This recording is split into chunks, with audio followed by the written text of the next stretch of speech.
visuelle sous forme de graphie dans la compréhension des consignes. Alors, on dit souvent qu'enseigner c'est répéter, mais la question se pose de savoir si la répétition ne finit pas par entraver finalement l'enseignement.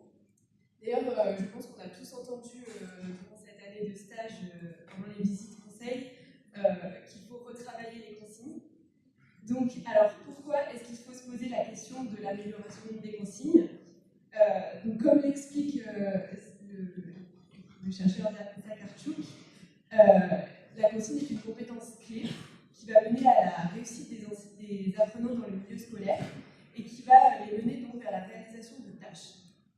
La recherche montre que les élèves ne sont pas forcément défaillants en compétences ou en connaissances, mais qui peuvent être défaillants avant tout dans la compréhension des consignes. Alors, il y a 4 types de consignes. Les consignes buts, qui permettent de réaliser une tâche. Les consignes procédures, qui permettent d'aider les élèves à réaliser différentes étapes afin de les mener vers la tâche finale, en tout cas vers une tâche. Les consignes de guidage, qui permettent d'aider l'apprenant face à ce qui pourrait le freiner dans la réalisation d'une tâche. Et enfin, les consignes critères, qui aident l'apprenant à remobiliser ses connaissances, donc les connaissances qu'il a acquises durant une séquence, pour réaliser une tâche. Donc là, je vais vous demander de participer un petit peu. Donc, vous avez vu 3 types de consignes, 3 types d'enseignants. Donc, j'aimerais savoir à quels enseignants vous vous identifiez. Donc, je vais vous demander de lever la main si vous utilisez plutôt les consignes orales, si vous êtes plutôt comme l'enseignant numéro 1.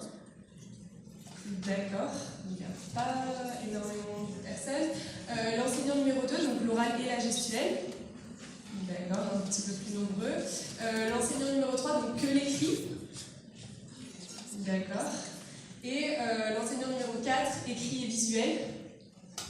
D'accord, donc on a plutôt une majorité d'enseignants type 4 et d'enseignants 2. Donc voilà.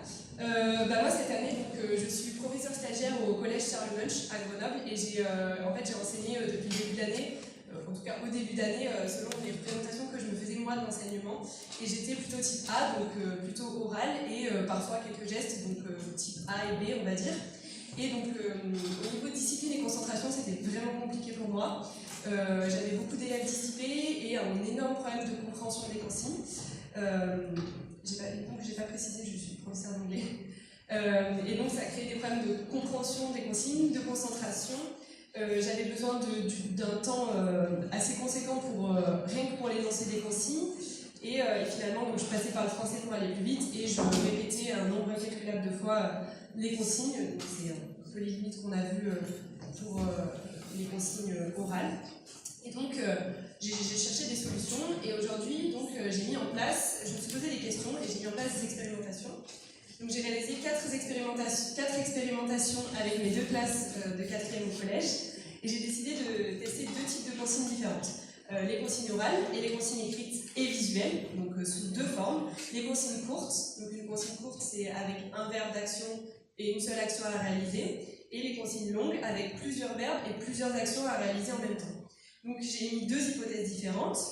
La première, le visuel a un impact sur la concentration et la mise en activité dans une consigne courte, et la deuxième, le visuel a un impact sur la concentration et la mise en activité dans une consigne longue. Donc, mes expérimentations se sont déroulées en 4 séances d'1 heure, sous forme de compréhension écrite. Et j'ai choisi d'appuyer principalement mes résultats sur 2 critères, l'avis des élèves sur la compréhension des consignes et l'engagement des élèves. Donc mon but n'était pas de vérifier la justesse des réponses, pour ne pas parasiter en fait mes expérimentations. Donc mon but c'était vraiment de savoir ce que les élèves ont ressenti. Donc j'ai donné à la fin de chaque séance un petit questionnaire aux élèves afin d'avoir leur avis sur la compréhension des consignes. Donc on va jeter un œil aux résultats. Donc pour les consignes orales, qu'elles soient longues ou courtes, en fait, on va trouver des résultats assez similaires. Dans les 2 cas, beaucoup d'élèves n'ont compris que très peu de consignes et certains ont eu une compréhension vraiment très limitée des consignes que j'ai données. Et au niveau de l'engagement des élèves, ils étaient très dissipés, il y a eu énormément de bavardage, le travail n'était pas forcément fait et les consignes devaient être totalement répétées, finalement les élèves n'écoutaient plus, et donc il a été très difficile de finir les 2 séances. Au niveau des consignes écrites et visuelles, là on va trouver des résultats différents. Pour les consignes longues, en fait, on trouve des résultats qui ressemblent à ceux pour les consignes orales. Beaucoup d'élèves n'ont compris que très peu de consignes et la plupart ne sont jamais allés au bout en fait, des consignes. Ils réalisaient la première action, parce que je rappelle, les consignes longues, c'était plusieurs verbes et plusieurs actions demandées en même temps. Là, ils réalisaient la première action et ensuite s'arrêtaient. Et au contraire, pour les consignes courtes, on remarque que les consignes donc, ont été dans votre ensemble comprises par une grande majorité des élèves. Et au niveau de leur engagement, lors de ces 2 séances, ils ont été très calmes. Les classes n'étaient pas forcément bavardes, c'était vraiment calme, mais le travail a été fait uniquement lors des consignes courtes. Donc, pour aller un peu plus loin, je vous mets les auteurs dont j'ai parlé au début. Donc, Zakarchuk qui parle des consignes qui sont des compétences, la compréhension des consignes qui est une compétence clé, et le Total Physical Response pour la gestuelle.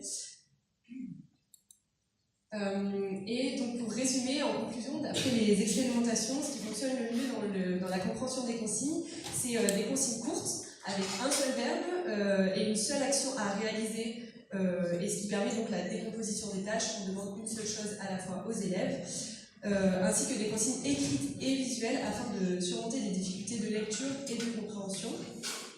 Nous pourrons ainsi tendre vers une gestuelle et des illustrations qui peuvent être ritualisées et qui permettront une meilleure compréhension des consignes par les élèves.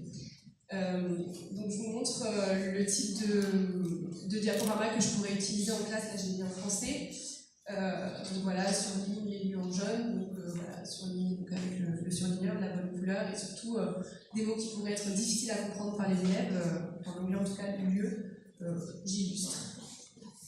Voilà, je voulais juste dire un petit mot pour remercier M. Giraud, mon directeur de mémoire, ainsi que mes collègues de formation qui m'ont aidé pour cette présentation et pour cette étude.